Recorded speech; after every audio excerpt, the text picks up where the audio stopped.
Le magazine de ce dimanche 8 janvier jette un regard sur l'accès au terrain industriel en Côte d'Ivoire. Quelle activité nécessite un terrain industriel? Quelle est la procédure en vigueur pour en obtenir un? Pourquoi et comment certains arrivent-ils à passer outre les conditions légales pour s'implanter dans des zones habitées? Le directeur général de l'Agence de développement des infrastructures industrielles, AGEDI, Ouattara Issouf, est avec nous pour répondre donc à ces questions. Rebonjour, monsieur Ouattara. Bonjour. Alors, vous êtes le premier invité du magazine du dimanche pour cette année 2017. Bonne année à vous et merci d'être là. Merci. Avant toute chose, nous allons revenir sur les missions de l'agence que vous dirigez. Sita Soro nous dresse un tableau de l'Agence de développement des infrastructures industrielles. On se retrouve tout de suite après. Concevoir, mettre en œuvre et assurer la gestion des instruments de développement industriel, à savoir les parcs et les zones industrielles, ce sont là les missions de l'Agence de gestion et de développement des infrastructures industrielles, AGEDI. Placée sous la tutelle du ministère de l'Industrie et des Mines, l'AGEDI élabore des programmes de création des zones industrielles, mène des études et procède à l'aménagement et à l'équipement des zones économiques à vocation industrielle.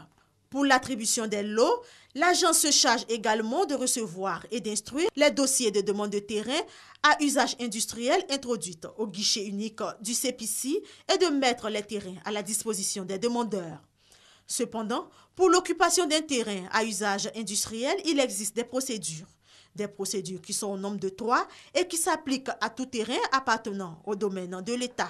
Ce sont l'obtention d'une lettre d'autorisation de la mise en valeur du terrain et du permis de construire, ensuite l'obtention d'un arrêté d'occupation et enfin la conclusion d'un bail amphithéotique. Jusqu'à ce jour, ce sont plus de 645 hectares qui ont été réhabilités à la zone industrielle de Yopougon et plus de 200 actes et attributions de parcelles régularisées selon l'AGEDI. Alors, M. Ouattara, dites-nous pour commencer, quelles sont les activités d'abord qui nécessitent l'usage de terrains industriels? Comment est-ce qu'on les détermine? Merci. Alors, les activités considérées comme activités industrielles sont celles qui combinent des facteurs de production. Et donc, il y a la transformation, il y a la fabrication. Si vous prenez par exemple le cacao, vous partez du produit initial pour avoir par exemple la poudre de cacao ou encore le chocolat. Si vous prenez l'EVA, vous allez avoir différents niveaux de transformation ou le coton textile. Bref, ce sont des activités qui combinent des facteurs de production et donc pour produire des biens. D'accord. Alors, est-ce que les zones sont déterminées selon la nature de l'activité? Vous avez donné 2 exemples tout à l'heure. Selon ces 2 exemples, est-ce qu'on détermine les zones par rapport à cela? Pas obligatoirement. Si vous vous référez aux anciennes zones d'Abidjan, vous avez des zones mixtes. Vous avez toutes les catégories d'activités. Seulement, dans ce cas, il faut veiller à la compatibilité des activités et faire en sorte que 2 activités ne soient pas nuisibles l'une par rapport à l'autre. Par contre, vous pouvez avoir le choix stratégique qui dédie une zone à une activité bien spécifique, le cas par exemple du coton textile. Vous vous souvenez de Bouaké, de Dimokro, qui était principalement dédié à ces activités. Et aujourd'hui, vous avez la zone de Bonois, où nous avons réservé à l'agroalimentaire non polluant, tout simplement pour protéger les champs captants qui alimentent une bonne partie de la population en termes d'eau. Alors j'imagine que des études sont menées dans ce sens-là, mais comment dans le détail, comment est-ce qu'on obtient un terrain à usage industriel? Quelles sont les procédures? Dans le reportage tout à l'heure, nous voyons qu'il y avait 3 étapes. Vous allez nous expliquer ces différentes étapes? Pour obtenir un terrain industriel, cela suppose que vous avez un projet industriel. Oui. Vous montez un dossier selon un modèle bien défini, déposé au guichet unique du CPC. Sans délai, il est transmis à l'AGEDI, qui en fait le traitement sous 20 jours ouvrables, y compris l'avis d'une commission de validation. Et si les résultats sont concluants, il y a donc le projet de lettre qui est soumis à la signature de M. le ministre de l'Industrie, qui signe donc la lettre et met le terrain à la disposition de l'opérateur. Alors, je voudrais préciser que cette réforme, elle est nouvelle. Ici, vous avez le premier acte qui est délivré par le ministre de l'Industrie seul. Alors qu'initialement, vous aviez pour le tout premier acte au moins 3 ministres qui devaient signer, et ce qui prenait énormément de temps. Donc la nouvelle procédure permet de simplifier et d'avoir la célérité en termes de mise à disposition des terrains. Alors, la procédure a été simplifiée, vous l'avez dit. L'AGEDI a été créée pour garantir une bonne gestion des zones économiques à usage industriel. Mais on voit qu'en dehors des zones industrielles d'Abidjan, Vridi, Yopougon, Koumassi, il y a des unités industrielles qui s'installent dans d'autres communes, même dans des zones habitées, on l'a constaté. Comment est-ce que cela est-il possible? Est-ce que c'est parce que l'AGEDI n'arrive pas à remplir sa mission? Alors, ce qu'il faut dire, c'est que les zones industrielles d'Abidjan sont arrivées à saturation à un moment donné. Pendant plus de 20 ans, il n'y a pas eu de création de nouvelles zones. Et face à cette saturation, les opérateurs se débrouillaient, on peut dire comme ils peuvent, pour chercher sur le marché libre du foncier. Alors, dès la mise en place de l'AGEDI en janvier 2015, nous nous sommes attelés à sensibiliser les opérateurs de manière à ce qu'ils s'inscrivent dans les nouvelles procédures qui sont élaborées. Alors, il faut que nous précisions que le risque que représentait pour les opérateurs de chercher sur le marché libre pour avoir un terrain est très grand. Il y a des risques liés à l'environnement, les risques liés à la cohabitation, les risques liés à la sécurité, même la sécurité foncière pour l'opérateur lui-même, puisqu'il y a de fortes chances qu'à un moment ou l'autre, les communautés remettent en cause son droit même d'occupation de ce terrain. Donc, les nouvelles procédures sont édictées pour orienter l'opérateur de sorte qu'il ait l'accompagnement et l'appui des services administratifs compétents pour garantir une sécurité foncière. Vous l'avez dit, les zones d'Abidjan sont saturées. Alors, où est-ce que les opérateurs doivent maintenant se diriger?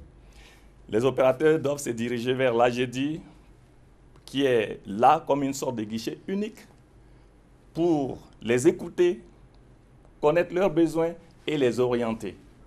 Parce que nous avons pu le constater, beaucoup d'opérateurs, on pense que c'est évident, mais quelquefois même dans le calibrage de la dimension de leur terrain, ça pose un problème. Quelquefois, ils ne savent pas comment s'orienter. Nous sommes là pour les orienter, les accompagner pour le choix de l'espace qu'ils veulent occuper, quel que soit l'espace qu'ils veulent occuper à travers l'ensemble du territoire, et donc les orienter à s'installer durablement. Est-ce que vous pouvez leur permettre, par exemple, de s'installer dans des zones habitées quand c'est le terrain qu'ils ont ou bien quand c'est là qu'ils veulent s'implanter, pardon? Alors, ce que nous voudrions vous dire, c'est que dans la politique d'urbanisation du pays, lorsque vous élaborez un plan d'urbanisme directeur, vous avez des zones qui sont dédiées à l'activité économique. Alors, nous avons connaissance de tous ces plans en corrélation avec le ministère en charge de la construction. Donc, ce que nous faisons lorsque l'opérateur s'intéresse à une zone, que ce soit à Abidjan ou à l'intérieur du pays, nous nous appuyons sur ces plans qui sont élaborés et nous l'orientons à s'installer au bon endroit. Donc, il n'est pas question qu'il s'installe n'importe comment, puisque le plan d'urbanisme affecte des terrains à des occupations spécifiques. Il y a les zones d'habitation et les zones d'activité. Il faut faire en sorte que l'opérateur soit dans une zone d'activité. Alors, est-ce qu'aujourd'hui, l'AGEDI est la seule agence à autoriser l'accès au terrain industriel afin que toutes ces mesures soient effectivement respectées?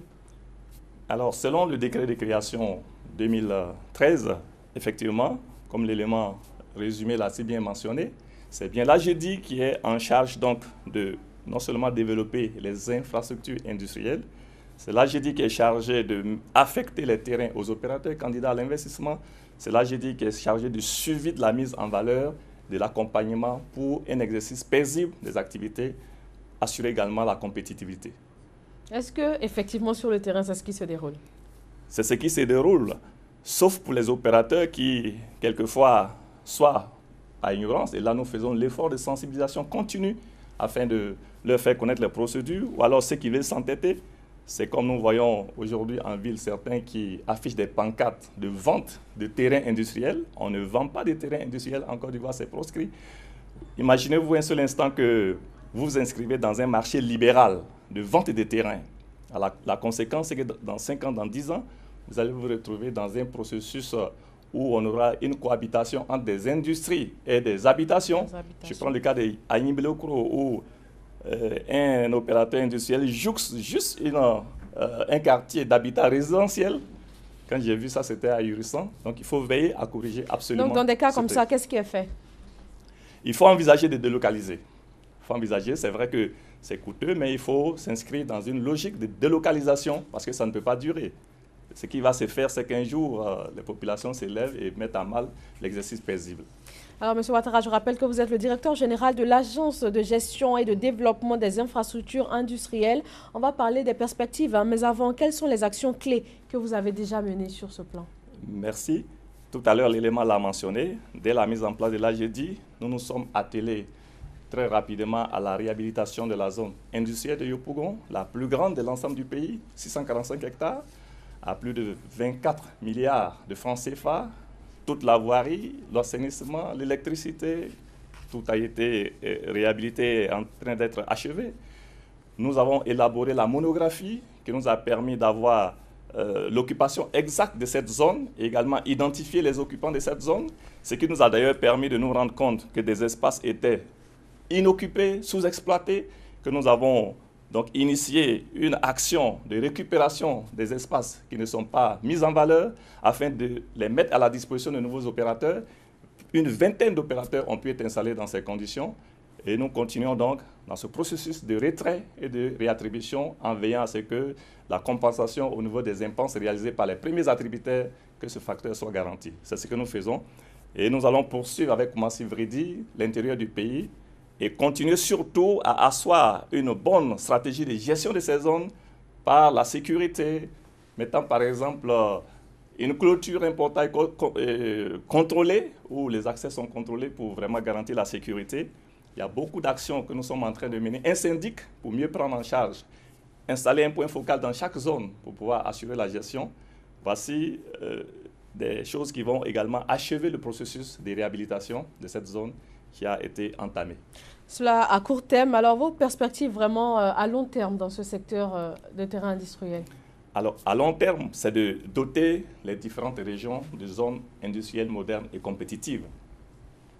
Vous savez, c'est vrai que l'industrie représente un important facteur de développement, mais il est à constater qu'il n'y avait pas une stratégie continue de modernisation, de création de nouvelles zones. Alors aujourd'hui, avec l'avènement de l'AGEDI, l'objectif est non seulement au niveau d'Abidjan, mais l'intérieur du pays, de créer des zones industrielles modernes, compétitives, de sorte que les opérateurs puissent encore être davantage attirés par notre pays et pouvoir mettre le cap sur l'émergence, tel que M. le Président le prône. Beaucoup d'espoir pour terminer. Merci à vous, Youssouf Ouattara, d'avoir répondu à nos questions. Vous êtes le directeur général de l'Agence de développement des infrastructures industrielles, AGEDI. Merci. Une information en sport pour terminer ce journal. La Fédération ivoirienne de football annonce le report des rencontres de la 9e journée de la Ligue 1 et de la 8e journée de Ligue 2 pour les 10, 11 et 12 janvier prochains. Merci de votre attention. Nous vous souhaitons à tous un dimanche très paisible.